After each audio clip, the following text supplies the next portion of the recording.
have to bless the group so that when the group is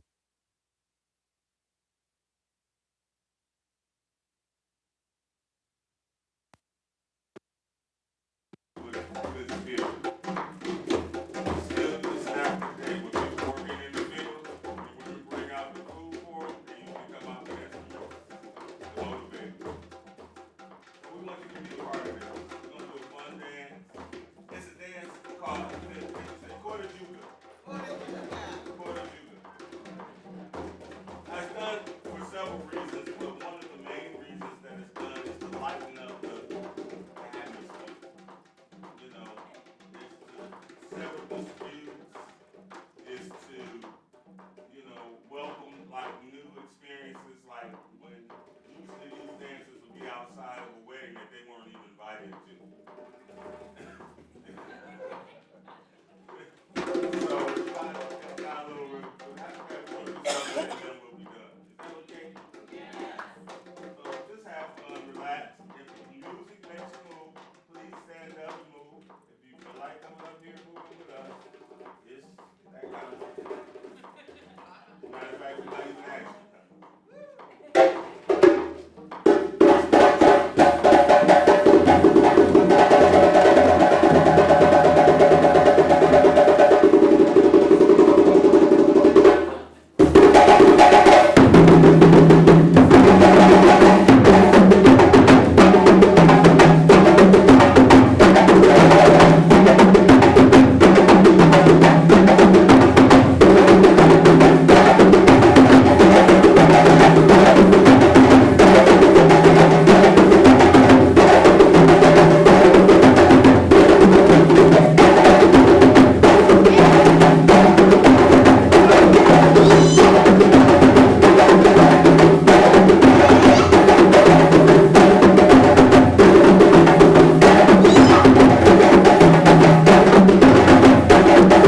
Some of our dancers are probably in the audience talking to you, and even if they're not, I've seen a lot of dancers who really want to hear. So I'm gonna go tap you, and I want you to come up and show me what you was doing in your sequence. Excuse me, bring out just a little bit, That seat booty dancing is really good, but it's even better up here. So come on, brother. Come on.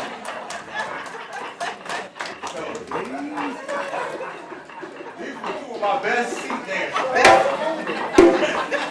He was trying not to move, but he was moving and he didn't even know. Come on.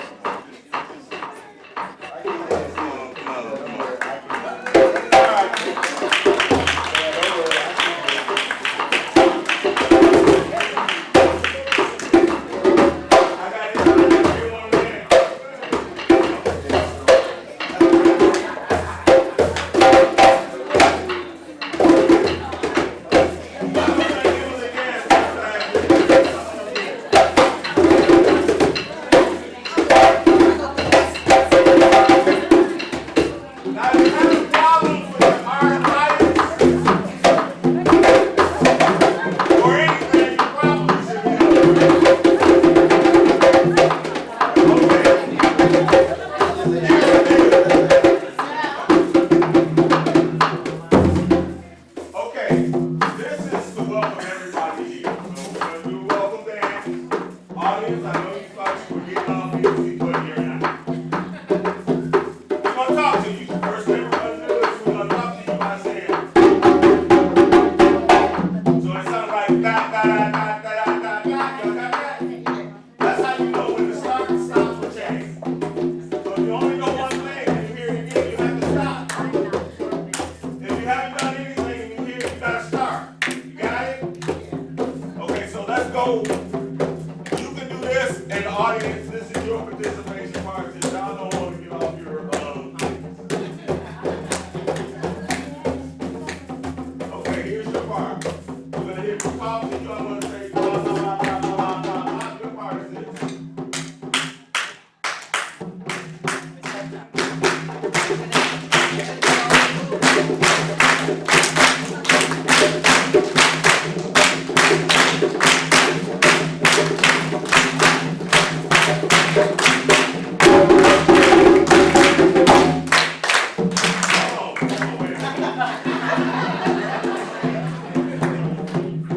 Good job, guys.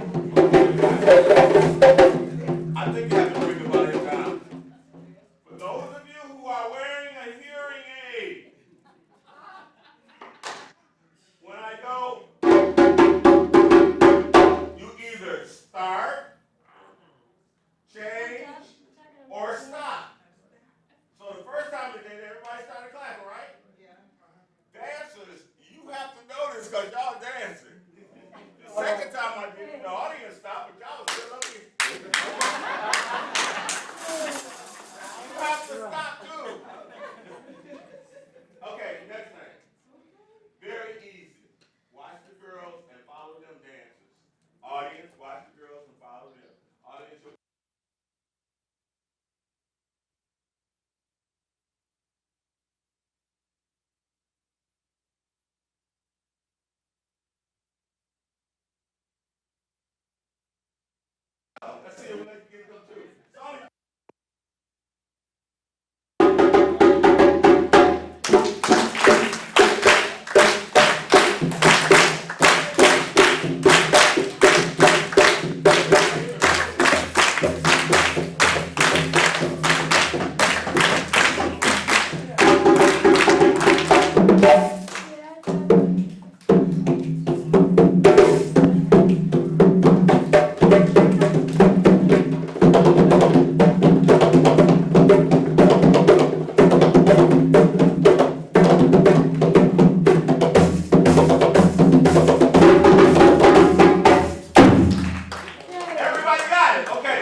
I know I was asking for your attention. When you said I made, you said I had your attention. I think our time is about. I need somebody to give me the high sign. Our time is about up, but if it's not, if y'all want like one more little thing, like drum sheet.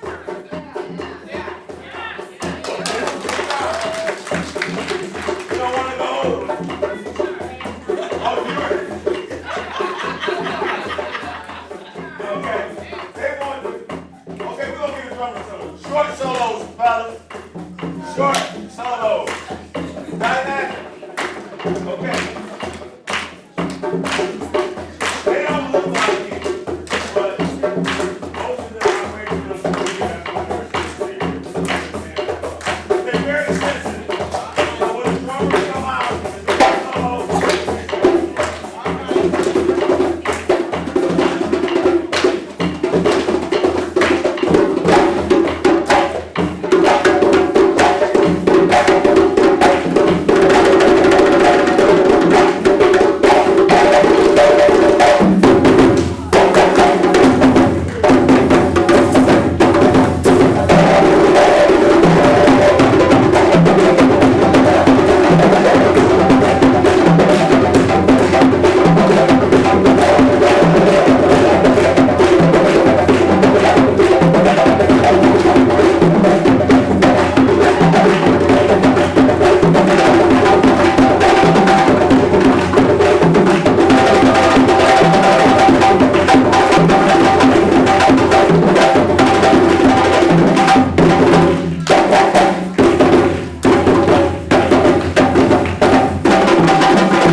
Oh, okay.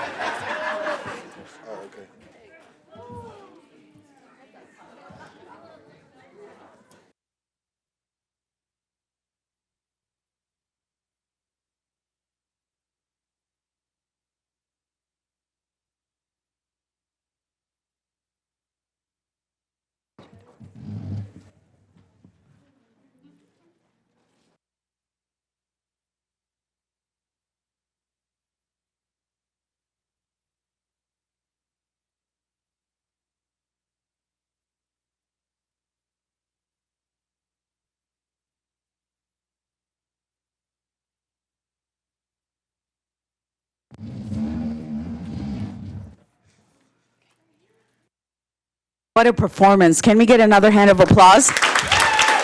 That was amazing. We could probably watch them all day, but we have to move forward. I would like to introduce our keynote speaker, Dr. Deborah Furr-Holden. She is an Associate Dean of Public Health and a CS Mott Endowed Professor of Public Health and Director at the Michigan State University College of Human Medicine Division of Public Health. She's also the Director of the National Institute on Minority Health and Health Disparities. Welcome, Dr. Furr-Holden.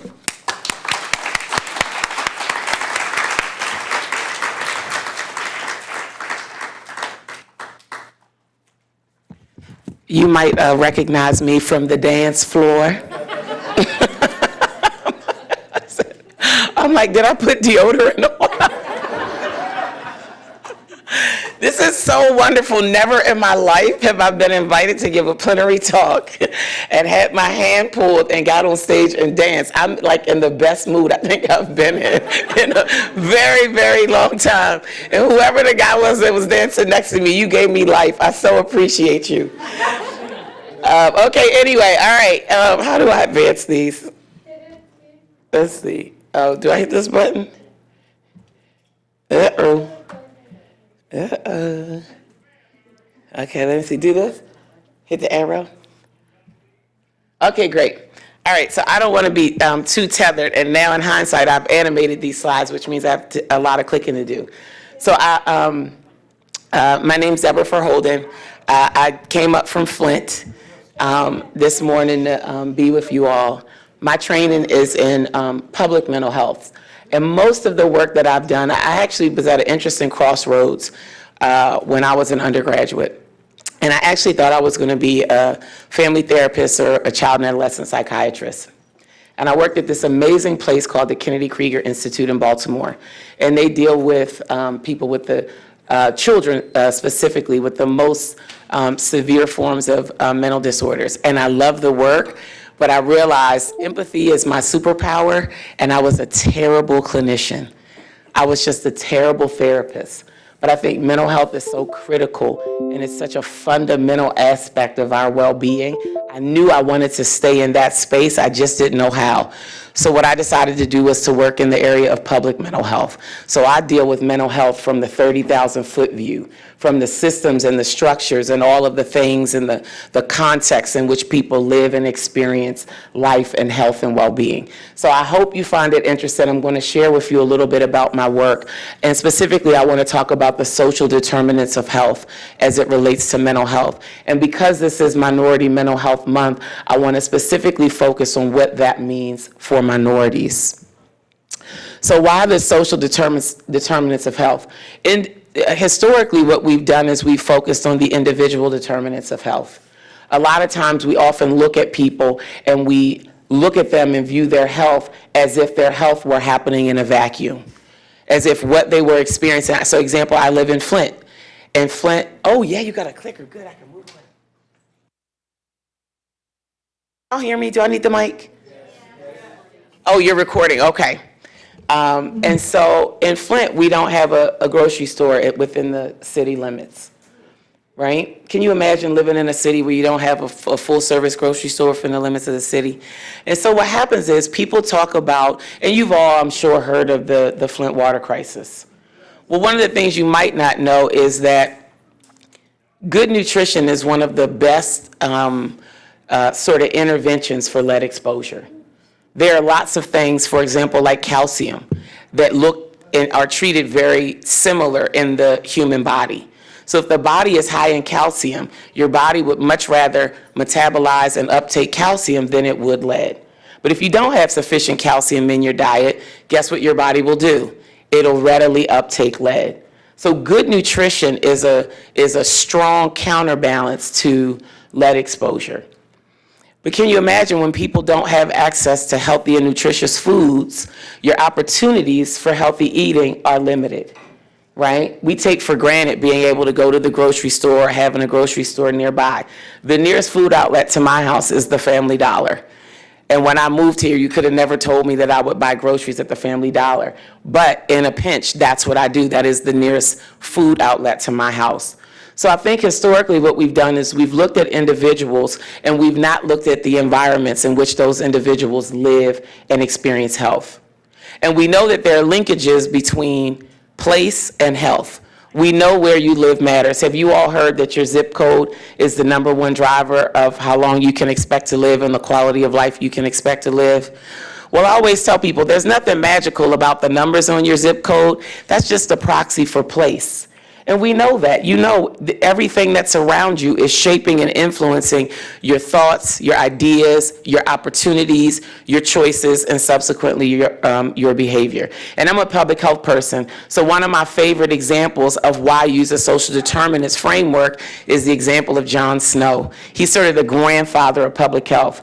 And what happened is they had a cholera outbreak. Now, we all know what cholera is. We know what organism causes it, but back then we didn't know. And what John Snow did is he said, well, let me look and see where are the people who have cholera? Where do they live? Where do they work? Where do they play? Where do they go to school? And he literally put dots on a map. It's called a spot map. He put dots on a map. And he noticed that people who lived, worked, played, worshiped, went to school around a particular water pump, there were clusters of cholera around that pump. And so you know what he did? We didn't know what cholera was. We just knew people were getting sick. They had all those symptoms, and a large proportion of them were dying. What John Snow did is he simply took the handle off of the pump. It was like the first sort of noted public health intervention. He identified a strong risk factor for disease.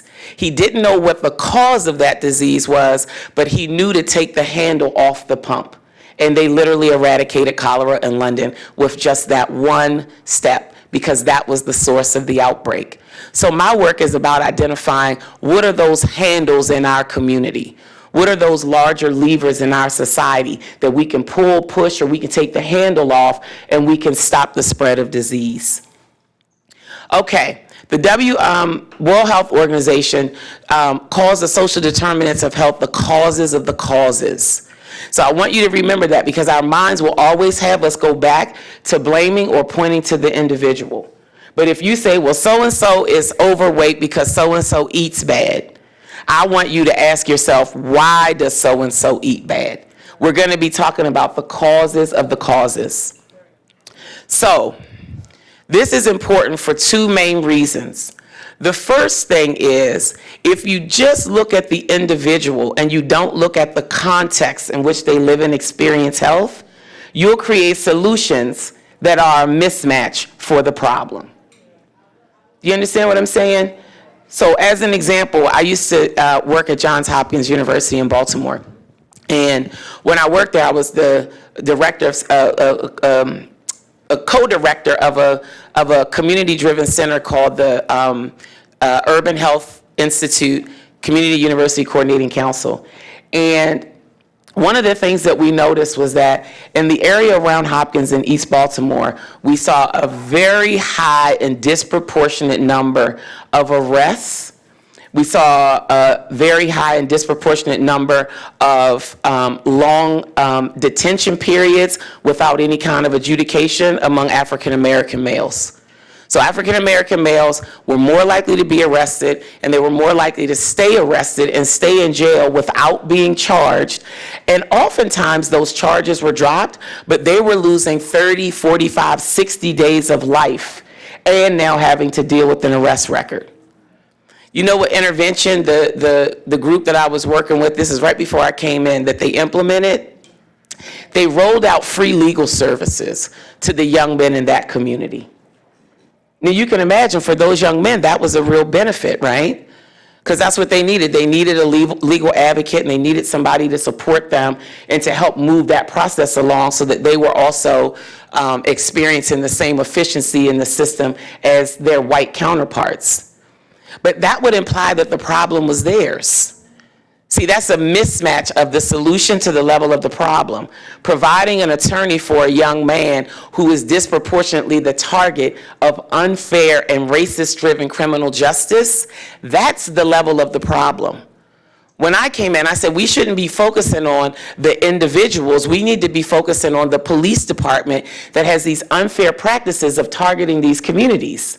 We need to be targeting the criminal justice system that will allow a young black boy to stay in prison for 60 days and his white counterpart for 24 or 48 hours. See, the level of the solution has to match the level of the problem. That's why I think the social determinants framework is so important. So I want to give you just a pinch of context. We talk oftentimes about equality and equity, and I think both of these things are important. So you see here, this is an example of 3 guys at the game, right? And you can see they're all of different heights. So those 3 guys at the game, to see over the fence, everybody got provided a box. This is equality. Everybody got the same size box. But can you see that for the shortest guy, that's not sufficient? He got what the other 2 guys got, but he still doesn't have access to the game. And there was a point when we did that. We just gave everybody the same thing, and we said that that was fair. You make it happen. You make do with what I'm giving you. That's the equality model. And you can see oftentimes that's not sufficient. Then we developed the equity model. And the equity model was about meeting people where they are and giving people what they needed. And think of this, think of viewing the game as the opportunity to have optimal health. So in the equity model, we give people what they need to be healthy. Does that seem like a better solution than the equality model? Well, I'm gonna tell you, I rolled this out in Flint, and they did not like it. They said, well, how'd that little dude get up there? Somebody had to pick him up and put him up there. That's a grown man. He should be able to maintain his dignity in the process of being able to see the game. And think about that analogy in health. You want to be able to maintain your dignity in the process of ensuring your health. If the only way for you to be healthy is to have a handout and somebody hands you up, potentially that's not a great solution for you. So I'm not saying equity is bad, because I think equity is needed. I'm just saying there's different ways to think about the problem. And the social determinants framework is about removing all the barriers so that people can be self-sufficient, self-sustaining, self-determining around their own health and their own mental health. And I don't think any one of these is wrong or bad, but they are different ways of viewing and trying to solve the problem. So what do we know? The gaps in science? Well, we've already established the relationship between these social determinants and mental health and physical health. But oftentimes what we know in practice, we know if people have stable housing, we know if people have living wages, we know if people have access to healthy food, if they live in safe communities. We know that children who have access to quality education just do better in life. We already know that. But the knowledge hasn't made a difference. That knowledge hasn't been translated into the kind of implementation and policy where we live in a world that works for everyone. So it's not really a gap in science, it's a gap in an application of the science. And I want to talk a little bit about why. And then oftentimes also the larger contextual factors are often not considered. Things like economic development and community development, community will. And the thing that I want to focus on is structural racism. Those are the things that are often not accounted for when we try to apply science and when we try to apply solutions to some of our problems. So I want to give you an example of using the social determinants lens to uncover inequity in our current and ongoing opioid intervention efforts. Everybody's heard about the opioid crisis, right? Yeah. And we know that opioid crisis, as I'm telling you, I was in Baltimore. We've been dealing with a heroin problem for about 40, 50 years. This is not a new problem for us. But with the onslaught of prescription opioids and new demographic groups, both abusing and having extra medical use of prescription opioids, and the death rates in those populations on the rise, this has now caught the national attention. So I want to talk about what I call the racialization of intervention, an example from the opioid epidemic. So if you didn't know, several states over the last couple of years have actually experienced a decrease in opioid overdose death in the past 2 years. We put a lot of resources into this. I think we know from a science perspective what works here, and a lot of states have started to experience decrease in rates of opioid overdose death. When we break that down by race, what we see is this. Many states actually have significant decreases in opioid overdose death among whites. In those same states, oftentimes will have increases among blacks and African Americans. See, it's a real interesting thing when you look at the mean. The mean or the average oftentimes doesn't really tell us anything because there's nobody in the actual population that will fit the mean. The mean is sometimes a real cute way of masking the truth.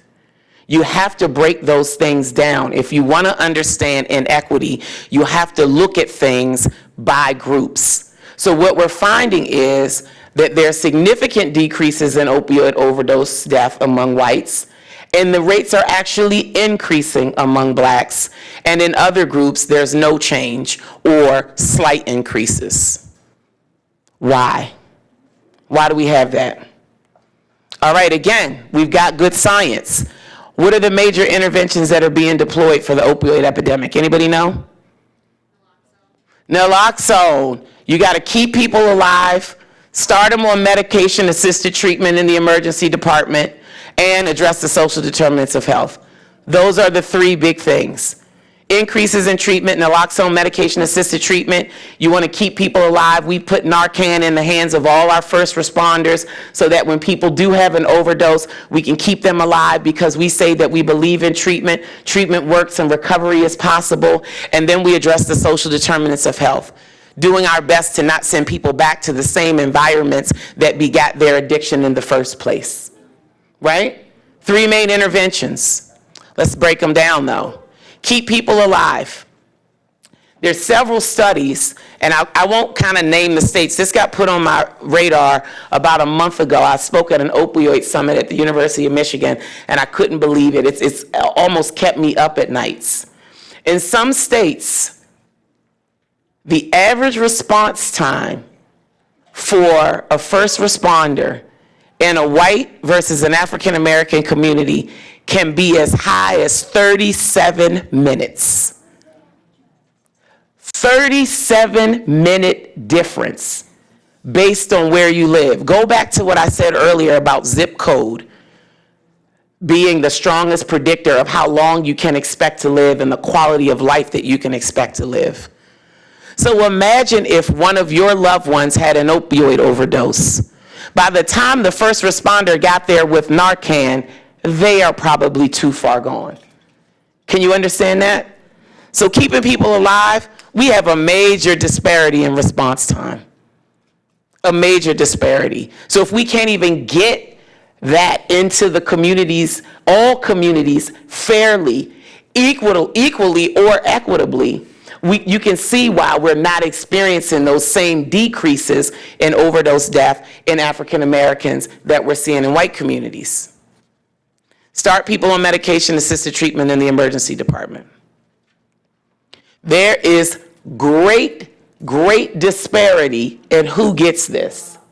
If you are white, you are 8 times more likely to get started on medication-assisted treatment right now in an emergency department or in an acute care setting than if you are African American or Hispanic.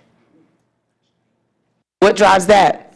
We've got physicians and medical providers who are making decisions in those locations and in those settings about who they think does and doesn't deserve to get their treatment started at the earliest and right now point of contact. We've got people in the healthcare setting making those decisions and inequitably providing what we know is evidence-based science that works. And then we've got to address the social determinants of health. We know this. Let's take an example of housing vouchers.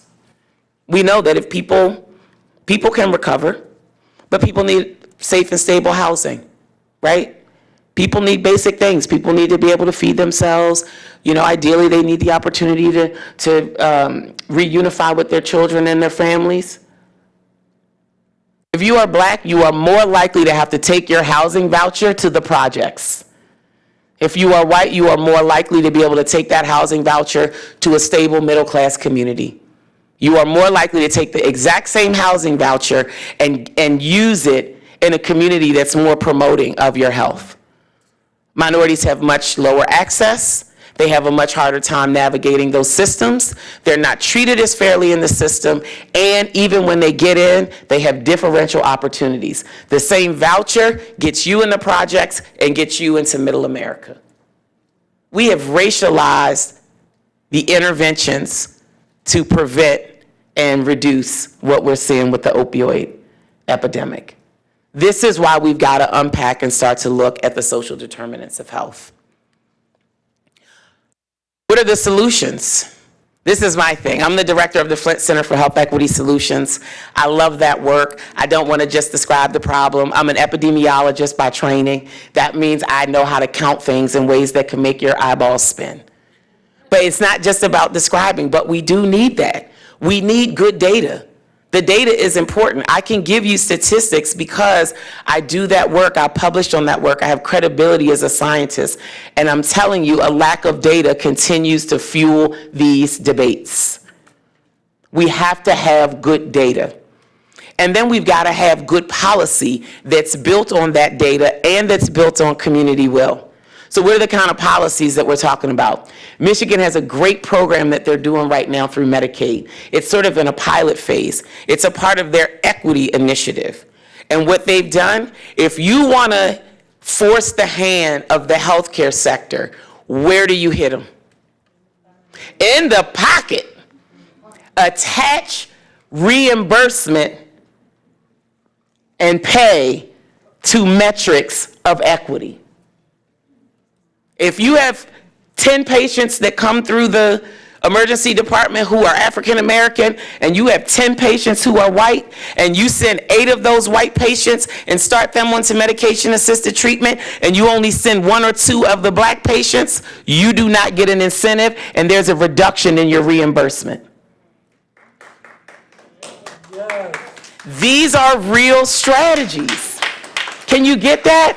And we know that. You know why? Because everything that happens in that setting is coded. That data exists. They're billing for it. We know where they sent people next, and then we can track the individuals to figure out where they successfully navigated to their next place. See, policy is about prompting change, and if there's no incentive for change, why would people do it? You got to get, the system is in place because this is a zero-sum game. I want you all to understand, racism is a zero-sum game. There are winners and there are losers. Can you get that? Somebody has something to lose in a system and with fair play. The last thing that we need, and I think is super duper important, is activism. We've got to have activism. You've got to have the data. You got to back that data with good policy. Those policies need to be enforced, and we need the type of activism where we don't let people off the hook. Don't let your elected officials off the hook. Everybody is I love our new governor, right? That love has a shelf life. If she is not my partner in moving the needle on this stuff, if we cannot actually effectively make those changes, me liking her will have nothing to do with her getting my vote next time. Can you understand that? We have activism. And the activism is critical because the activism can't just come from people like me. I think I'm an important person at the table. Why? Because you turn to me and you say, Dr. Deb, give me the data. I work in the clinic. I know what I see. I live in the community. I know what my people are experiencing. I know what people want. Dr. Deb, you give me the data. We'll do the activism. You be our partner in that work. But the activism is absolutely critical. I think we've gone over time. Is this true? I might have to skip past this example, but I really want to tell you about something that I did in Baltimore. How much time do I have?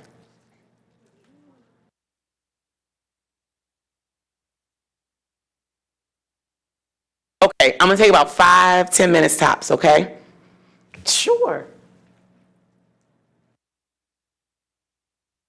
I got into a lot of trouble in Baltimore, and I love Baltimore, and I've never minded being in trouble. But what we did in Baltimore was I took on, we call it the wetlands. Baltimore is a really great city. In about 1970, Baltimore City was almost 1 million people. It's very much like Flint. It reminds me of Flint in so many ways. I lived in Flint for a little while as a teenager, so it was a little bit like coming back home. And so when I was born in 1974. I know it's hard to tell, but in 1974, Baltimore was about 1 million people. Flint was about 200,000 people. Flint is now about 100,000, and Baltimore is about 630,000. You've got these really great cities that are shrinking. And here's what happens, and it's the same thing in Flint as you see in Baltimore. I always tell people there are two things that people don't take when they leave. They don't take their houses. So we have terrible, terrible housing stock, a lot of dilapidated housing, and we have a lot of communities in distress. Can you imagine living on a block where there's like 50 houses and only 3 of them are lived in? You know, vacant housing begets all kinds of other problems. We've seen it in Detroit, we've seen it in Baltimore, we've seen it in Flint. And the other thing that people typically don't take when they leave is they don't take their liquor stores. So what happens is the number of liquor stores stays the same, but the number of people drops in half. And so you end up in what I call the wetlands. So the quick snapshot on Baltimore is about double the number of outlets beyond what the CDC would recommend, the Center for Disease Control. And that's about 1 per 1,000 people. And the liquor stores tend to be over-concentrated in low-income minority communities. And the reason it's important is because for every additional alcohol outlet that you will find in a community, take 2 communities, they're identical. The only difference is this one has 8 liquor stores and this one has 1. You'll get about a 2.2% increase in violent crime and a nearly 5% increase in violent crime if we're talking about off-premise outlets, places where you can buy packaged goods and take them away. The reason that this matters, this is a map from our neighborhood health profiles in 2011. It's basically the same now. The gap might have gotten slightly wider. Baltimore has 55 what we call communities. I'll spare you how that's defined, but people in Baltimore, you ask them where they live, most people will tell you one of these 55 communities. There's a more than 20-year gap in how long you can expect to live and in the average life expectancy between our healthiest community and our unhealthiest community. And those communities are about 3 miles apart. Can you imagine 3 miles shaving 20 years off of your life? It's important. So this community over here is called Greater Roland Park, Poplar Hill. Oh, you can't see, I'm pointing to. The one all the way on the far right, and the one on the far left is called Upton Druid Heights. And I can tell you where the Freddie Gray occurred is about 3 or 4 over from the far right as well. It's one of the communities with the lowest average life expectancy. But let's just take a look at what these communities look like, right? Those are bars on the graph. This is what the community actually looks like. This is Upton Druid Heights. This is a liquor store in Upton Druid Heights. And it's a typical liquor store. It's on the corner. You can't see inside. You know, all the windows are covered.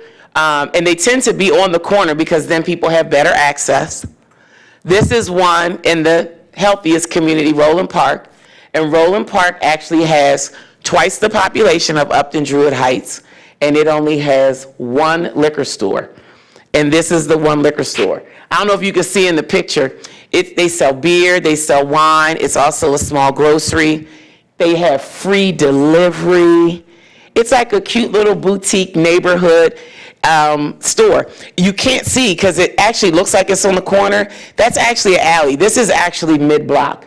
They don't want them on the corner. They don't want people making the fast, you know, coming in and out. They want good foot traffic. It's a very different landscape.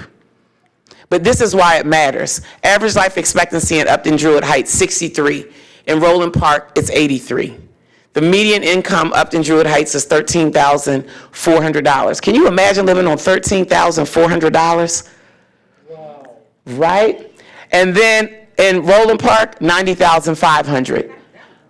These are like staggering, and these are factual. Unemployment rate, Upton Druid Heights, 17.5%, and Roland Park, 3.4%. Here's the real kicker. The percentage of the population living in poverty. In Upton Druid Heights, it's 50%.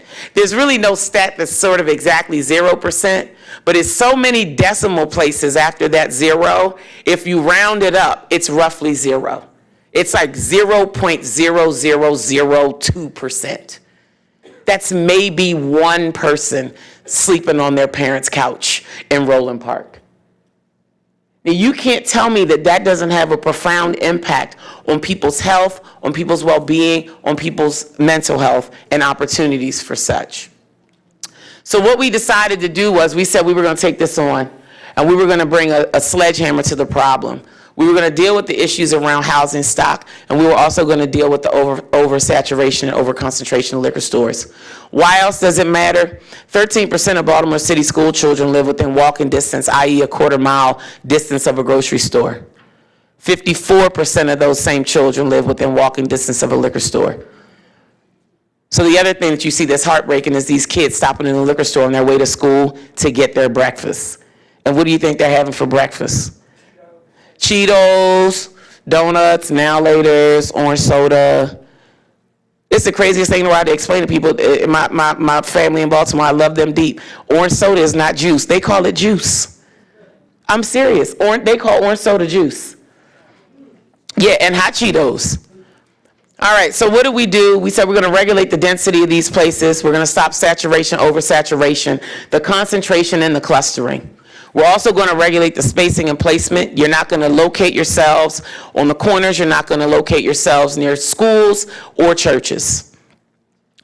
And then we said we're going to regulate your licensing via zoning, because we have a lot of places that are supposed to be operating as bar, tavern, or family-style restaurants, but are really just masking that they're a packaged goods store. And the reason that they did that is because Baltimore put a moratorium on liquor stores back in the 70s. But because we have laws that are not being enforced, what do people do? They say, oh, I'll just go get a bar tavern license and really run a liquor store. And you're more likely to be able to get away with that in a poor and or African-American community. Why? Because we lack political will a lot of times in those communities to do the type of interventions that would stop things like that.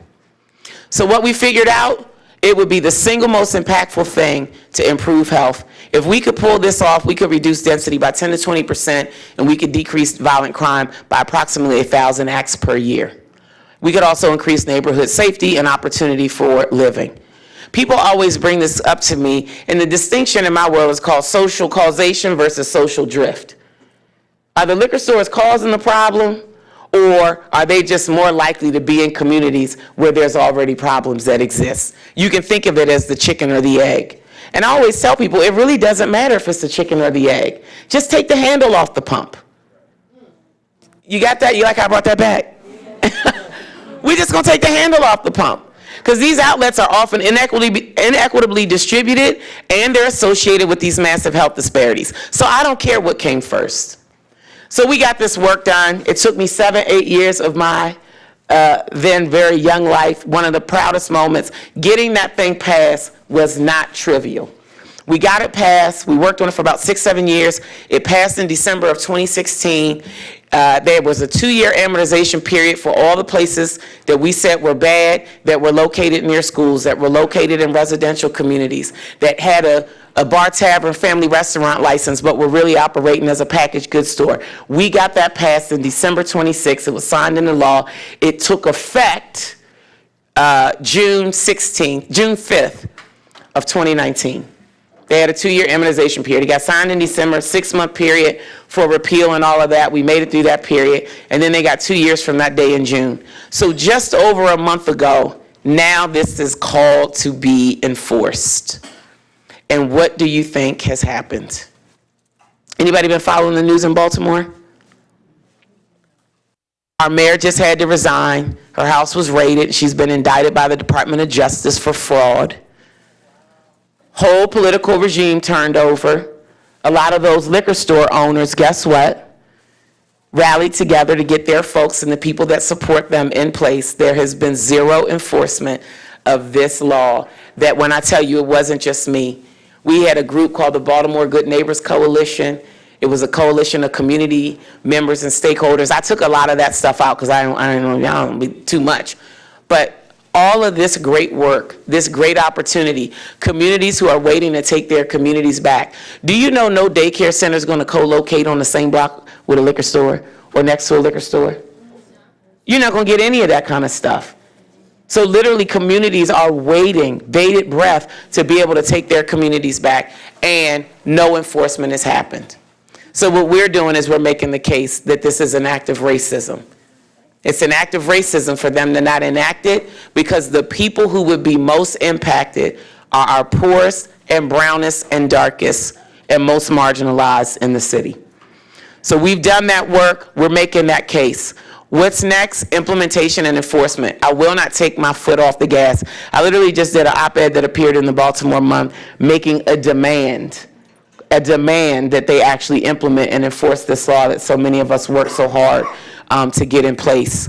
And then we also need complementary legislation. I want you to think about that as well. I gave you the example with we can attach reimbursement, Medicaid reimbursement to equity indicators. That's just, to me, that's an easy, obvious no-brainer. We've got the data to do that. We should be doing that. But you all should be thinking about what are the other complementary things that we then need to go to that. I'll give you just a little quick thing. One of the things that we figured out so far is, and I'm saying we, I'm not doing this work, the state is doing this work, but I very much own it as an advocate and a champion for equity. What they figured out is if you only do that at the level of an individual clinic or an individual hospital, you get a lot of variation and change. You've got some clinics who don't have a lot of disparity in who they give what to. And then you've got other places that have big disparities. So what they've done is they've made it, the proposal is to make that regional. To say based on the region, the PIHP regions, that's where we're going to change incentive and reimbursement. So you don't get to be a good actor in your region surrounded by other bad actors. It's sort of pushing that whole healthcare community to better self-govern and self-regulate and hold each other's feet over the fire. So always be thinking about not just one law, not just one policy, but what are the other complementary strategies that need to go in place so we can actually move the needle.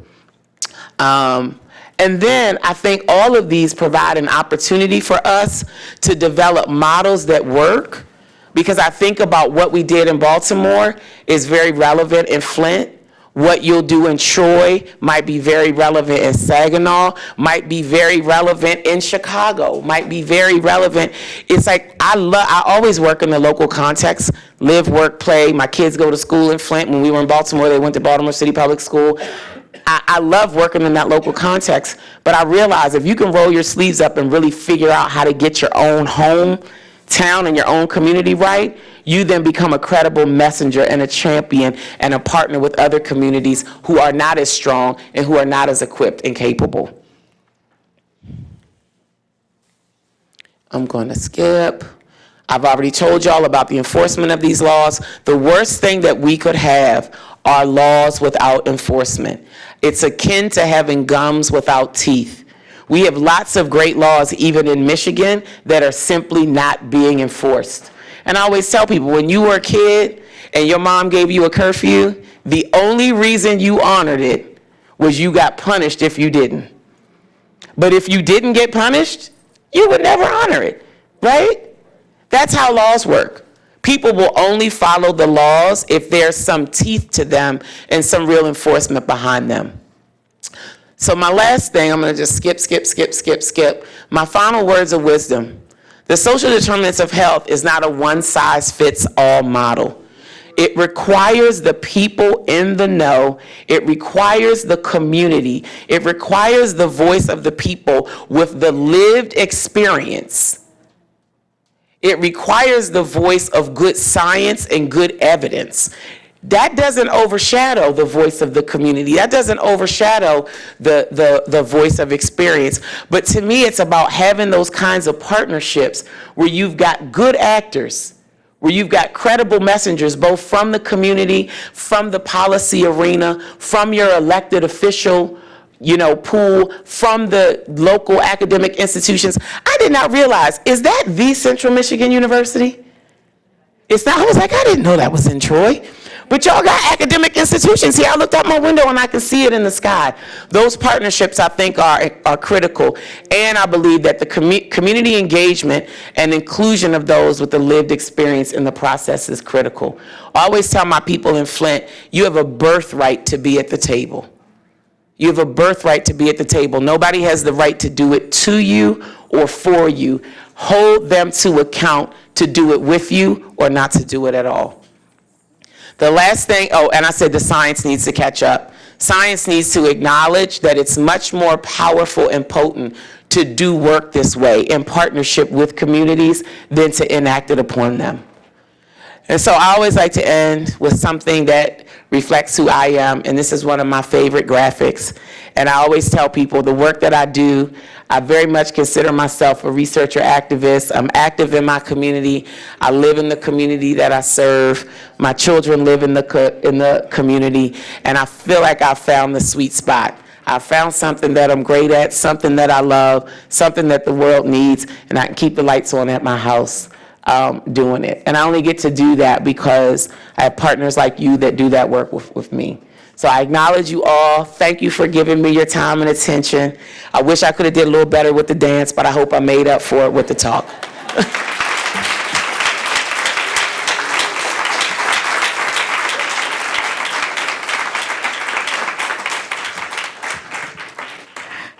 Thank you, Deborah. Did anyone have any questions or comments for her?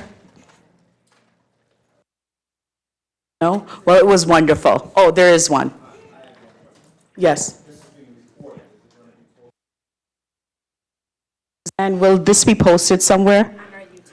It will be posted on our YouTube account. All right, thank you. So next, I would like to welcome our cultural performance, our second cultural performance. It's by one of our family friends, actually, Sunanda Corrado. She is an instructor at Wayne State University and also Wayne Community College, and she is a classical Indian dance performer. So please welcome me in welcoming Sunanda.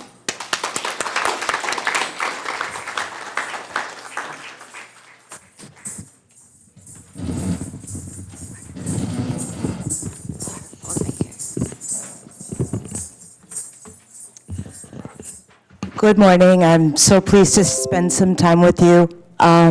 It's so great that we're talking about mental health because so much of modern psychology is based on mythology. So it's so important to explore the different mythologies of the different cultures to understand how the structures of the mind are integrated and interact with one another.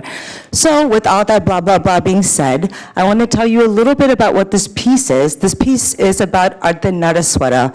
Ardhanaraswara is a combined form of Parvati, who is goddess. I can't do that now. Parvati, who is goddess.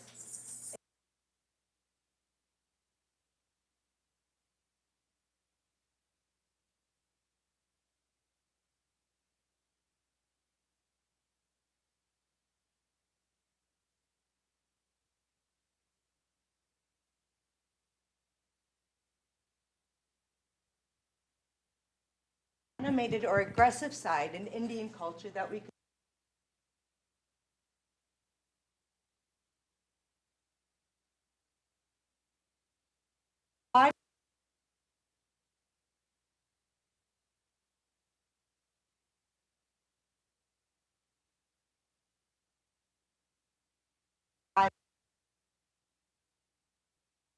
So sometimes, whereas Parvati has beautiful hair, Shiva has dreads.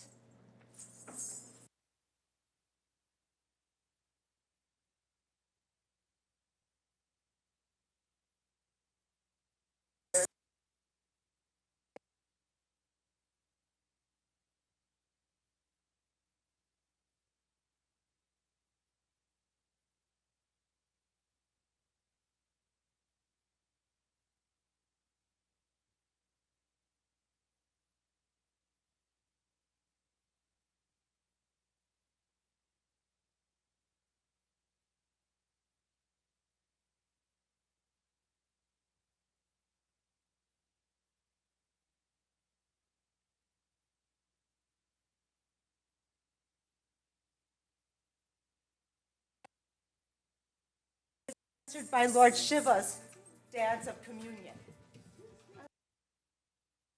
So, even though this dance is showing balance, it's a model for and a model of, because what the dance is also showing is the polarities that are created in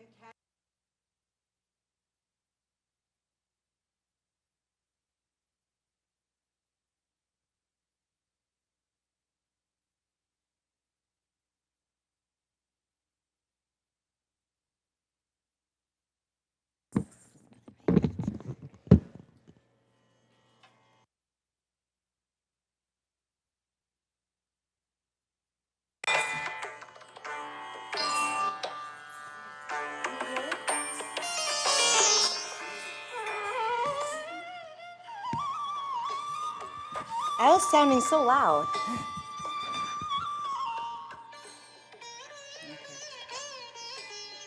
Okay. Here we go.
Kasturika कुंकुम चर्चिताय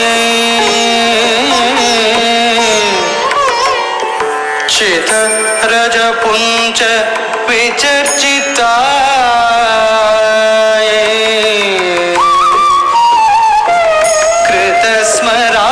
कृतस्मराय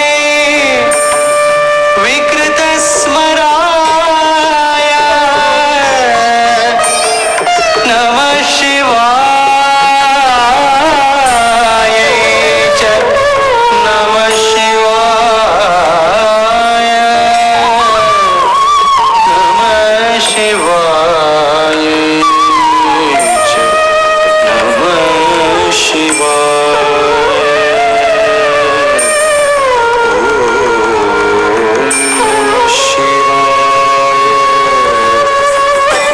ओम शिवाय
Thank you so much, Sananda.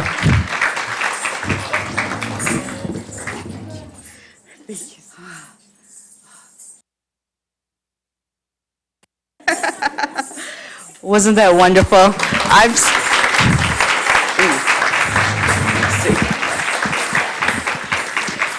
I've actually seen Sananda perform at least 7 or 6 times, and it never gets old or boring. It's always so fascinating. So the next, we'll hear from Malachi Newman. She is a team supervisor with CNS Healthcare Anti-Stigma Program and currently sits on the Oakland Health Networks board. So please join me in welcoming Malachi.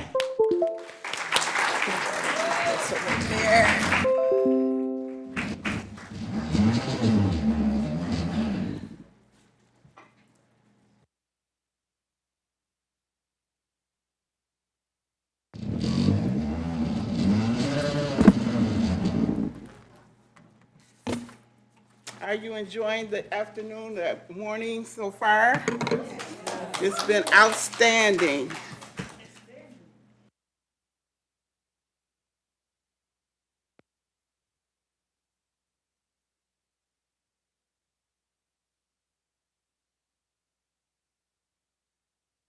Our second annual event, and it keeps getting better and better. I'm very, very happy to see everyone here. I've been asked to speak about culture from a peer perspective.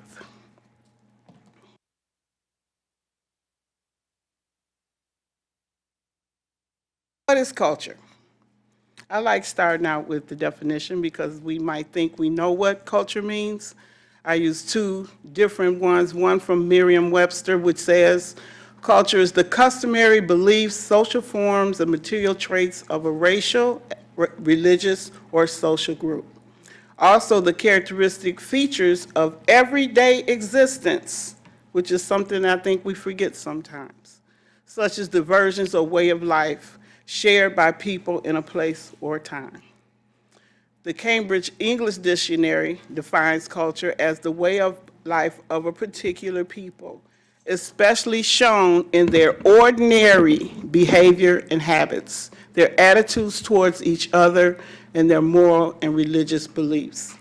A lot of times when I start talking about culture or wanted to discuss culture with people who are not of my particular background, I think it creates a barrier that I don't like to see.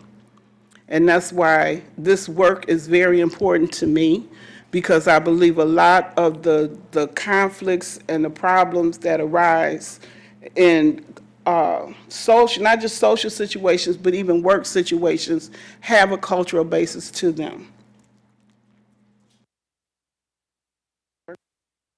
1953.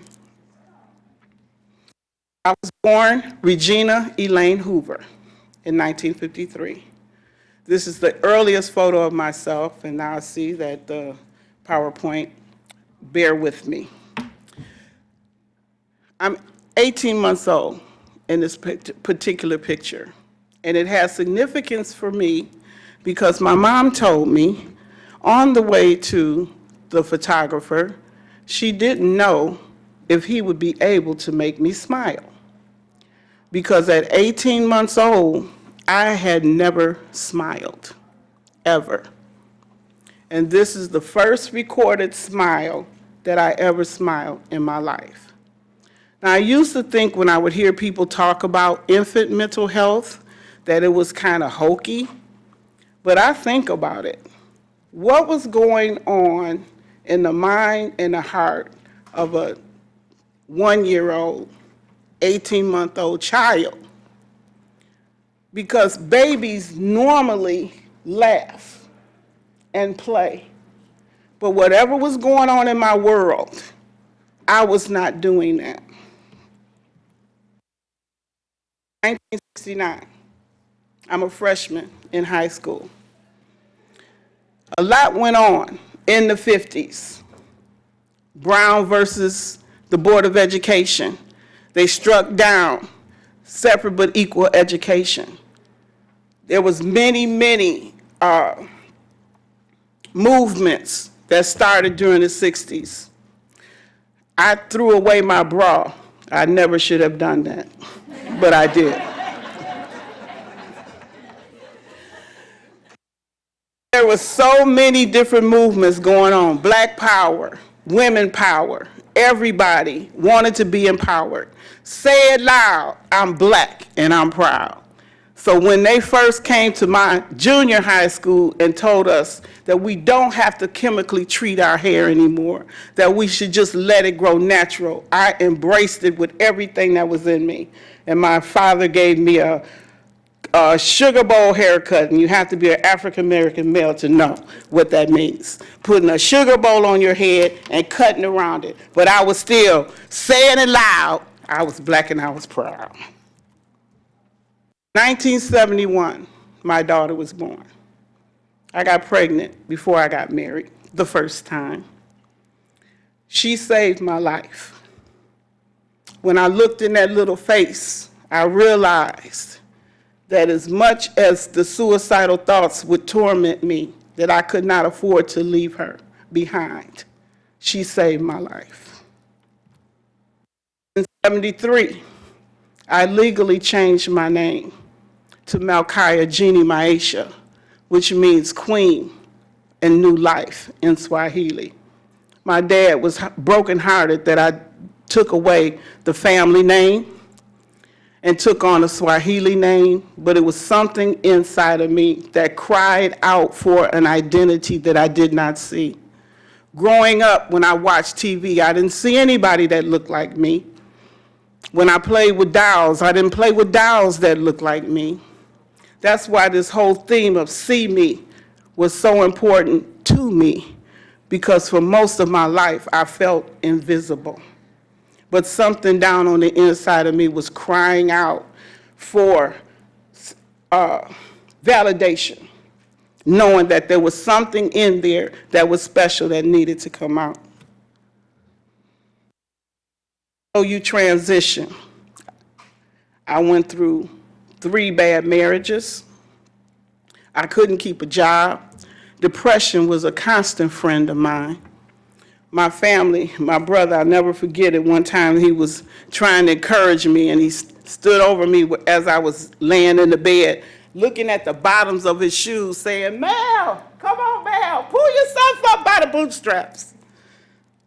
But I never could, and I never understood why, until in my early 40s, someone gave me a little Zoloft pamphlet. And that was the time when they had the little commercial when the bubble went across the screen from the darkness to the light.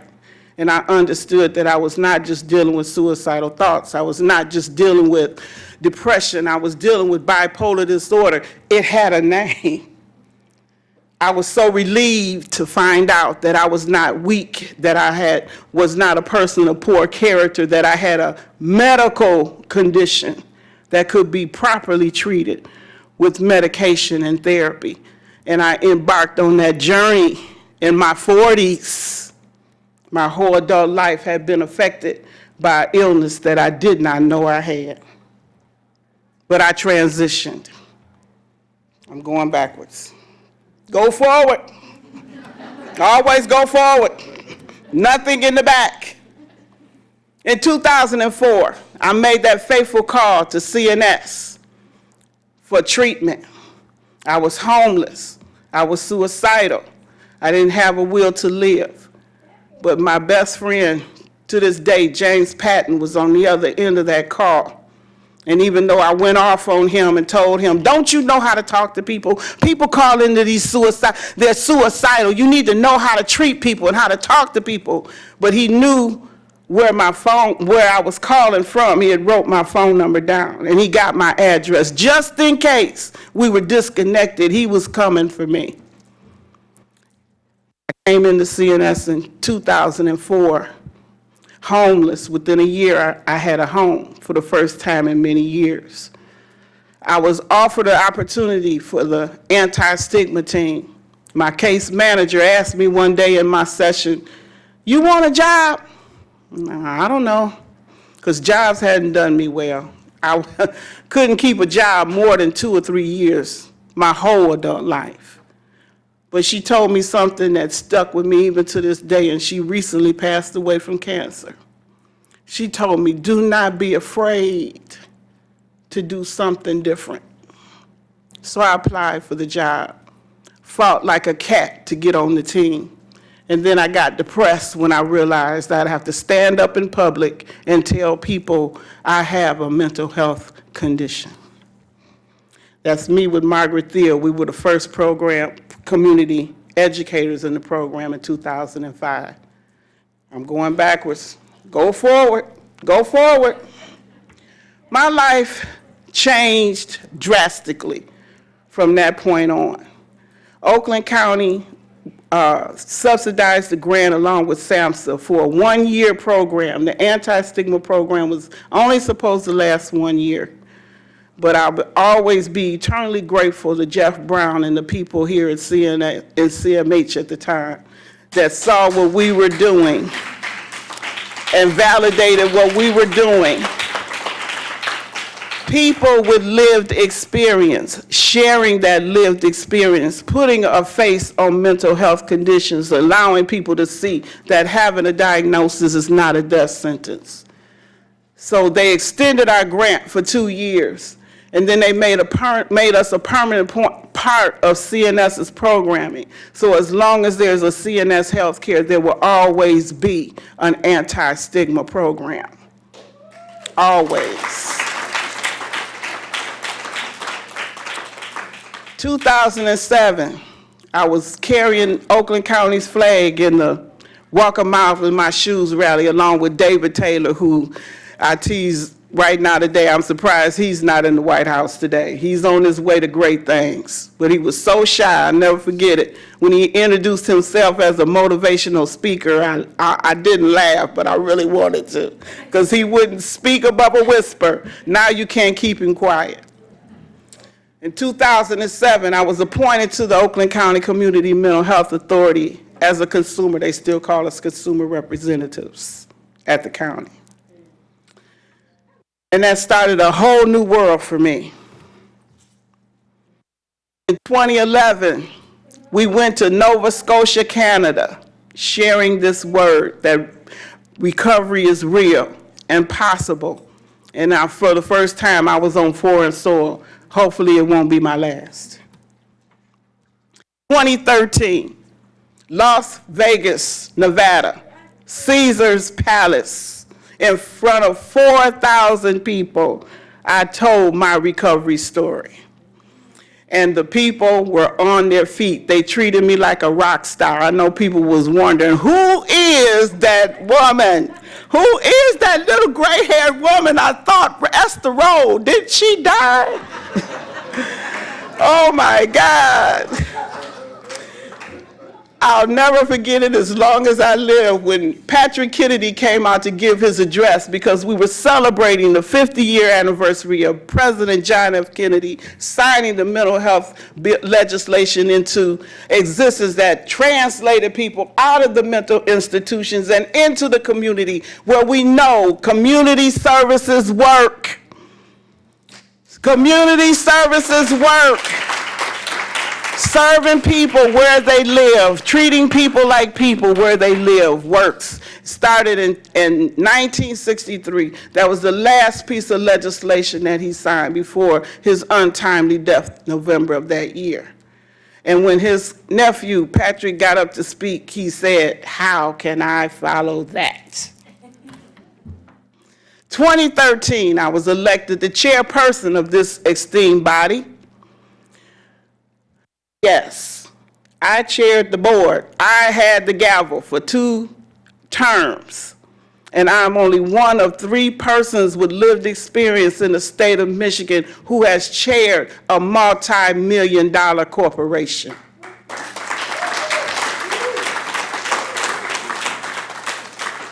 In 2013, Senator Stabenow had me come to stand with her when she was advocating for the passage of the Excellence in Mental Health Act. And in 2014, when it passed, she had me come back to Washington, D.C. to stand with her. Now we have CCBHCs in Michigan and CNS in Eastern Seals are 2 of 9 in the state of Michigan that are doing this work.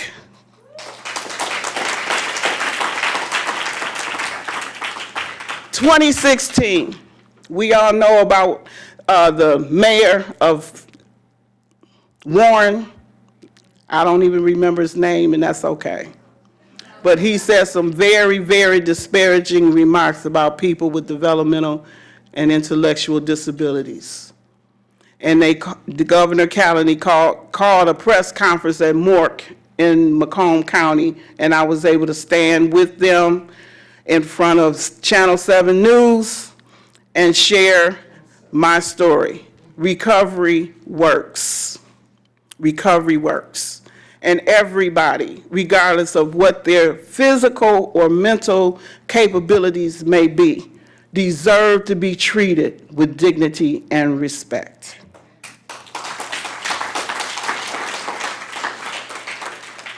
(2019), my mind was totally blown when I went to the NAMI Honors. I had been nominated 3 times before, and when I looked at the group that I was nominated with this year, I'm like, no way, Jose. There was a National Guard captain, I believe, several CEOs of organizations, nonprofits, and me. And when they called my name, my mind went blank. And I shook my head no all the way to the platform. No, this can't be happening to me. The reason why I share all of this is because the sky is not the limit. We're here discussing the differences between people, not just discussing, but celebrating. Because one thing I've learned, the more you learn about people that don't look like you, the more you find out they really are just like you. The sky really is not the limit. And I love this quote because no one can really predict to what heights you might soar. Even you will not know until you spread your wings. The sky is not the limit. I can see clearly now, the rain is gone. I can see all obstacles in my way. Gone are the dark clouds that had me blind. It's gonna be a bright, bright, sunshiny day. It's gonna be a bright, bright, sunshiny day. It's gonna be a bright, bright, sunshiny day.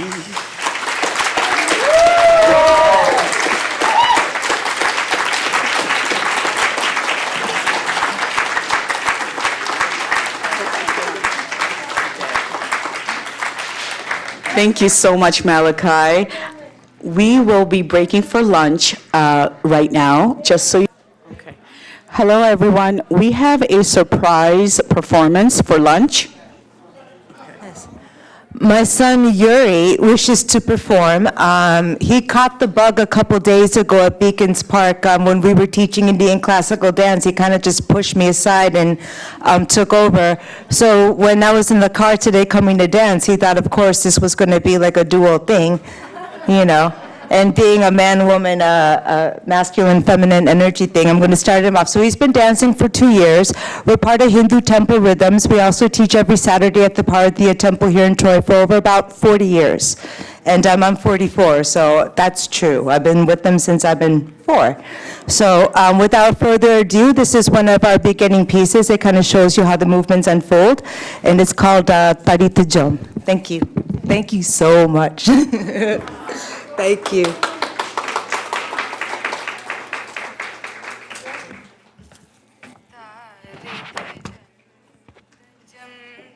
How do we do this?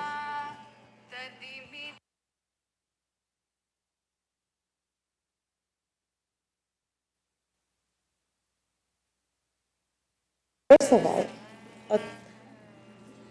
Is it not? It's picking me up, but not this.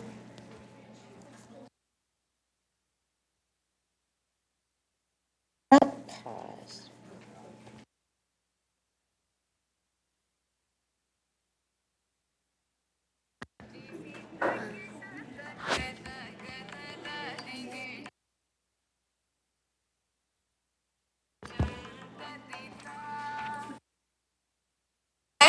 Ah, thank you.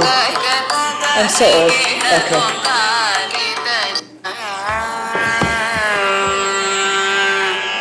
तारितजं तजं तरिता तदिमितकिटतक तक तदरिगिण त्वं तारितजं तजं तरिता तदिमितकिटतक तक तदरिगिण त्वं तारितजं तजं तरिता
Thank you. Thank you, thank you, thank you.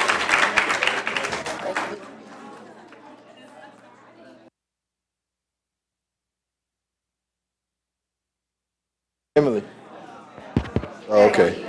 All right, I know you all are having some great discussion, but we're going to move on and we're going to hear some of what you all had to say at your tables. So who would like to volunteer? Or I will pick a table.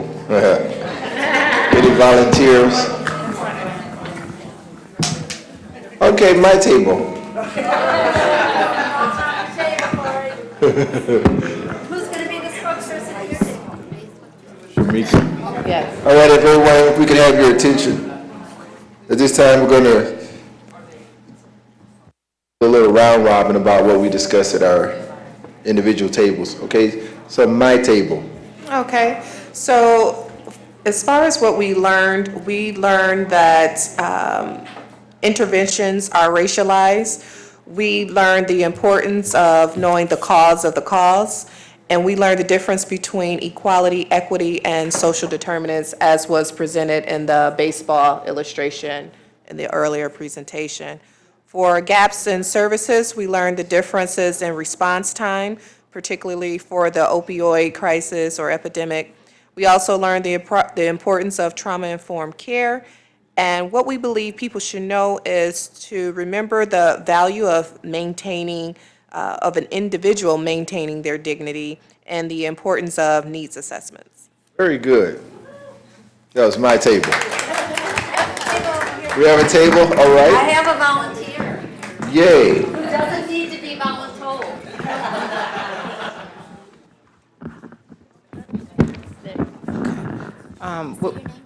My name is Carolyn Knott, and what we noted that there's a difference between where someone's directed to live is based on their ethnic group, that there's a difference in the medical treatment and the urgency in which they're treated, that there is a barrier as far as transportation to get to services, and that in minority communities, we need to get rid of the stigma and utilize services at an earlier period of time until it progresses, whereas life and death.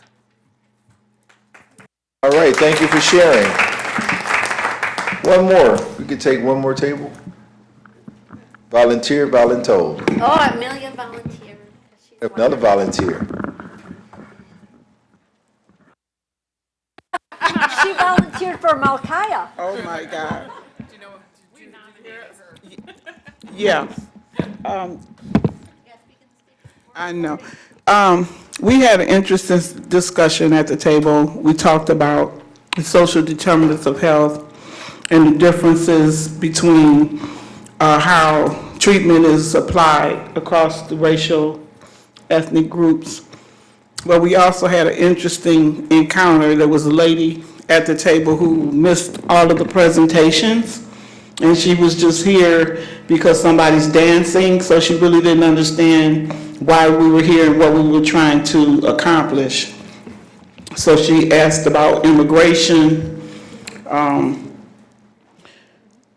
and assimilation, because she was like second generation from wherever her ethnic background came from, and she was questioning whether or not we were advocating treatment to everyone that comes into this country. So really it was a loaded question and a layered question.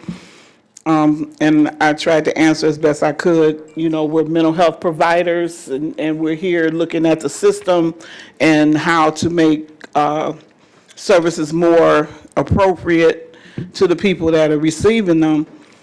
And then she asked us, were we social workers? What did she ask? She asked if we were social workers. This was the right table to ask that question. No, we're all people with lived experience with the mental health challenge, and I think it kind of shocked her. That, you know, my degree came from 30 years of undiagnosed bipolar disorder. So I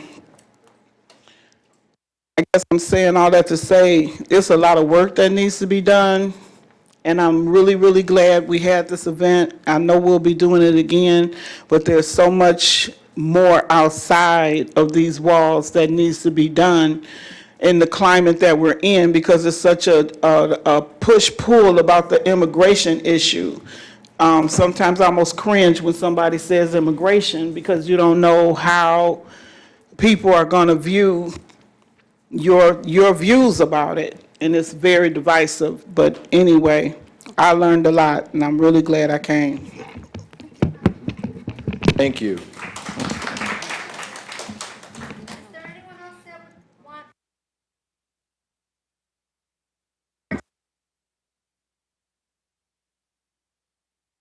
All right, well, thank you all for sharing. It is enlightening to hear from different points of view. So now I'd like to introduce our final performance by a Mexican dance troupe with Cas Art. Please join me in welcoming them as they come out.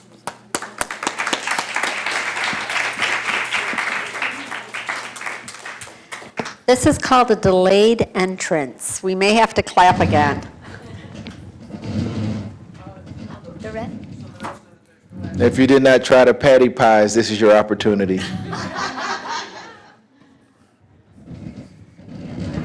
Yes.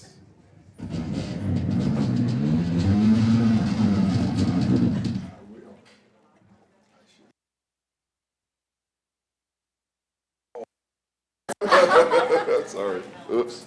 That's okay.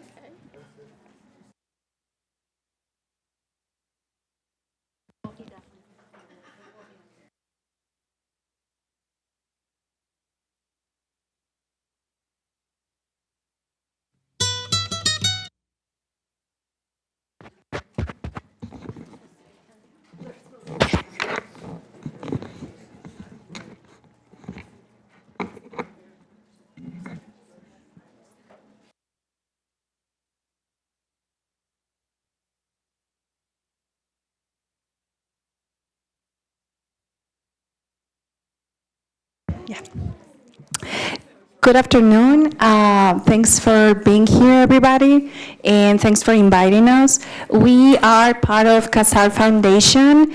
What we do in our foundation is that we promote Mexican culture and art in our countries. We are families that we have moved here, and in this way, we try to keep our traditions alive for our kids, that they are not in touch with them, that perhaps they don't go to our country. They can feel proud of what it's basically our heritage. And right now, the next song that we are gonna dance, it's called Las Amarillas. It would mean in English, the yellows. It's talking about a beautiful bird. These birds are yellow, and they're in the state of Guerrero, and they're gonna be dancing for you. We welcome you, and we hope you enjoy. Thank you so much.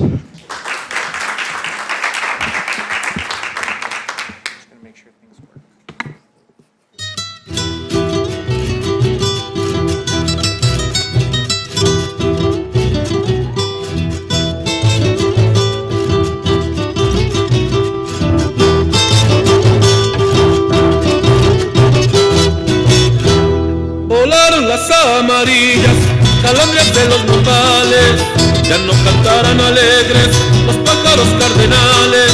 A la tirana y nana, a la tirana nana, ya no cantarán alegres los pájaros cardenales. Árboles de la ladera, ¿por qué no han reverdecido? Por eso calandrias canten, o les apachurra el nido. A la tirana y nana, a la tirana nana, por eso calandrias canten, o les apachurro el nido. Eres chiquita y bonita, así como eres te quiero. Pareces una rosita de las costas de Guerrero. A la tirana y nana, a la tirana nana, pareces una rosita de las costas de Guerrero.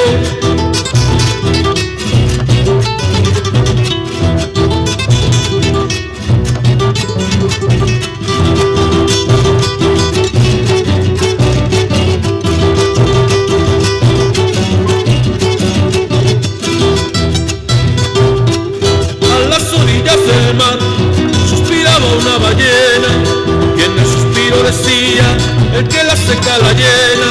A la tirana y nana, a la tirana nana, y en el suspiro decía el que la seca la llena. así tico tico, soy como el tarrantantán, donde quiera meto el pico, a la tirana y nana, a la tirana nana. Soy como el tarrantantán, donde quiera meto el pico, todos dan su despedida, pero como está ninguno. 4 por 5 son 20, 3 por 7 son 21, a la tirana y nana, a la tirana nana. 4 por 5 son 20, 3 por 7 son 21, 4 por 5 son 20, 3 por 7 son 21.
Despacito, quiero respirar tu cuello despacito. Deja que te diga cosas al oído, para que te acuerdes si no estás conmigo.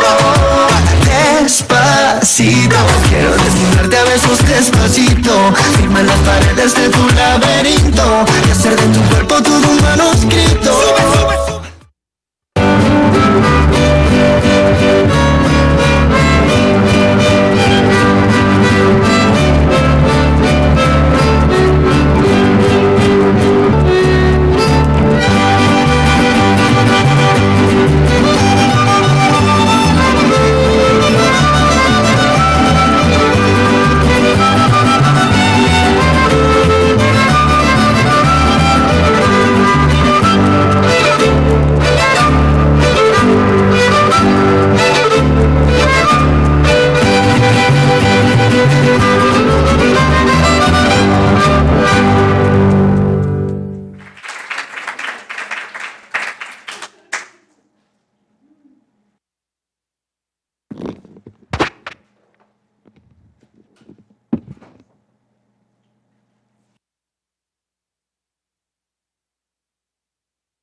Hi, I really hope you enjoyed the dance that you just watched. That was from the state of Morelos, and that's a dance that actually very old people, they dance, and they're like really, really old, and it requires a lot of skills, and the shoes that they use for dancing that, they're like super thick and made of just wood, so you'll get a very good workout.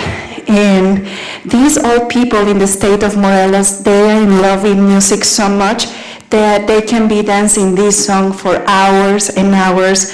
Like Zumba classes got nothing on it, I'm telling you. And just to share with you a little bit of our foundation, because our foundation, besides promoting art, we want to empower women. We offer free classes for women that they have found themselves in a very rough spot in their lives, and they don't know what to do, maybe to bring more income, maybe they are trying to escape from a very violent home, but they don't know how to provide for their kids, and they don't know what to do with themselves. Maybe that those women didn't finish school, and they're like, well, what am I gonna do now?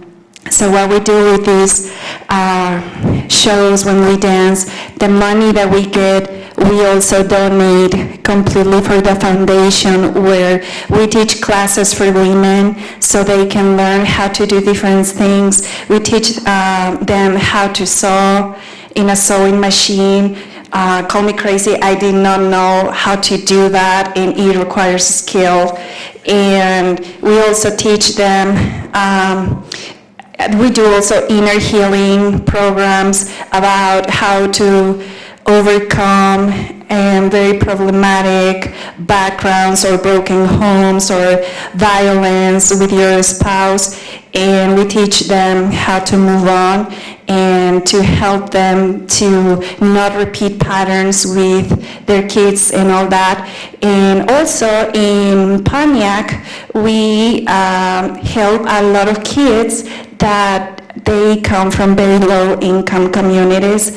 So instead of them getting into social circles that they are very dangerous for them, these kids are most of the time abandoned by parents because the parents are working pretty much 2 to 3 jobs to try to make ends meet, and these kids raise themselves pretty much on the streets. So what we do is, instead of finding these kids getting involved with people that they just want to take advantage of their vulnerability, and that they see the need of these kids to feel that they belong somewhere.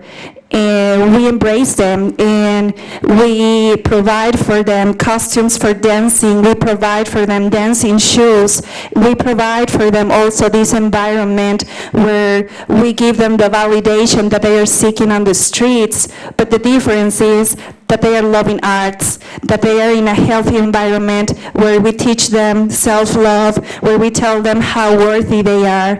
And it's just a little bit of what we do in Casar Foundation, just to give you a little taste. So thank you so much for being here. And the next song, it's called Jarabe Tapatío. That's from the state of Jalisco, and I hope you enjoy. Thank you.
at a performance, I'd like to now introduce Deborah Ehrman. She is the Vice President of Community Development at Central Multicultural La Familia. She is providing our closing remarks. Please join me in welcoming her.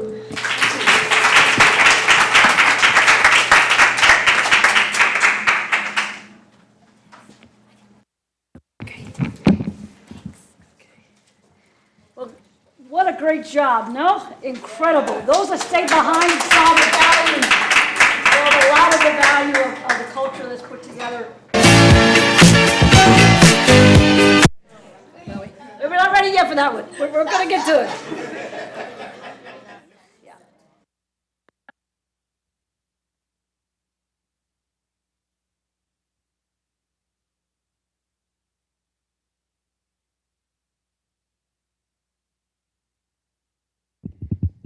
Let me get it to work here.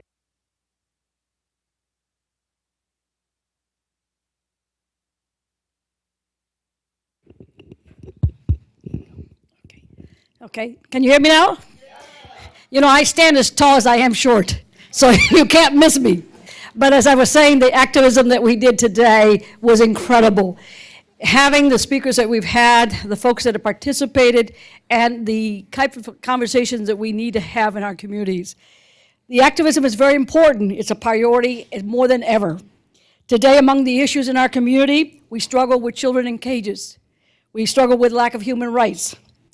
History itself is repeating, folks. We need to stop. We need to make our voices heard. Lots of marches are going on. Please be active in that.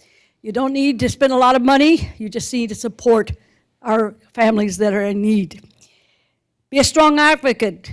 Your voice is important. Legislators know that you are their vote. They need to know that you are, in fact, a valued person, and they need to hear you. To Deborah, Dr. Deborah, what an awesome job. She learned, I learned today a lot about the cause and the level of solution, something that I had not heard in my years of what I've done in communities. It's a great point that she made out. The fact that she said, take the level off the pump, something that really inspired and it made me think twice about how we address concerns in our communities. We try to find the solution by not asking, we assume we know.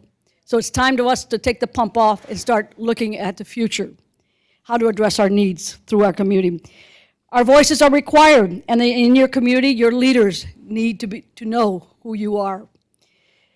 To quote Maya Angelou, I come as one, but I stand for 10,000. So your voice is 10,000 heard if you speak loud enough to let them know that you are to be counted for.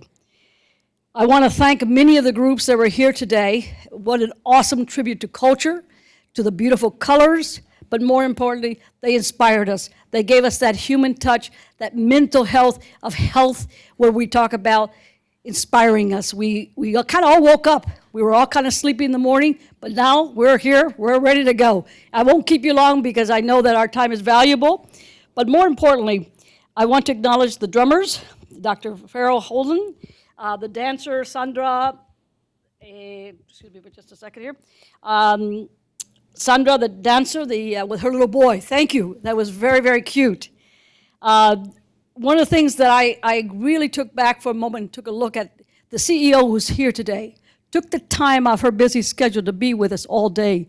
But more importantly, the vision and the commitment she has for our equality, equity, and social determinant in mental health. That it needs to be applauded. Thank you. Thank you.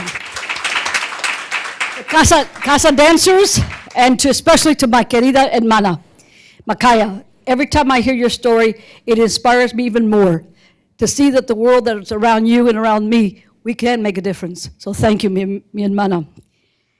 I want to show this video to you because I think it's important. Those that are here, we are family.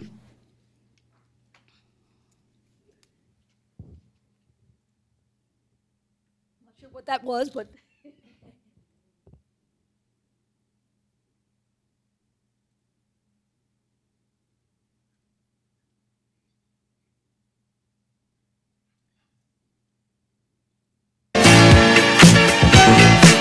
Y'all know the song, right? So, what do we start off singing it? on. We are family. I got all my sisters with me. We are family. Get up, everybody, and sing. We are family. I got all my sisters with me. We are family. Get up, everybody, and sing. Everyone can see we're together as we walk on by, and we fly just like birds of a feather. I won't tell no lie. All of the people around us, they say, can we be that close? Just let me state for the record, we're giving love in a family dose. We are family. Hey, I got all my sisters with me. We are family. Get up, everybody, and sing. Sing it to me. We are family. I got all my sisters with me. We are family. Get up, everybody, and sing. Living life is fun, and we've just begun to get our share of this world's delight. High hopes we have for the future, and our goals and tonight. We know we don't get depressed. Here's what we call our golden rule. Have faith in you and the things you do. You won't go wrong. No, this is a family jewel. We are family. Sing it to me. I got all my sisters and brothers with me. Sing it to me. We are family. I can hear you guys. Get up, everybody, and sing. We are family. I got my sisters and brothers with me. We are family. Get up, y'all. Get up, everybody, and sing. We are family. I got my sisters with me. I got my sisters and brothers with me. We are family. Get up, everybody, and sing.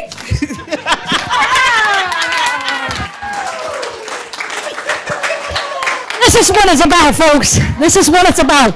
We are a family. We are the human race. We are the human race. Thanks to all. Thanks to the committee. Thanks to the visionaries that give us the opportunity to be part of this. Thank you. May you all travel safely. God bless you. And let's move on with our advocacy. Thank you.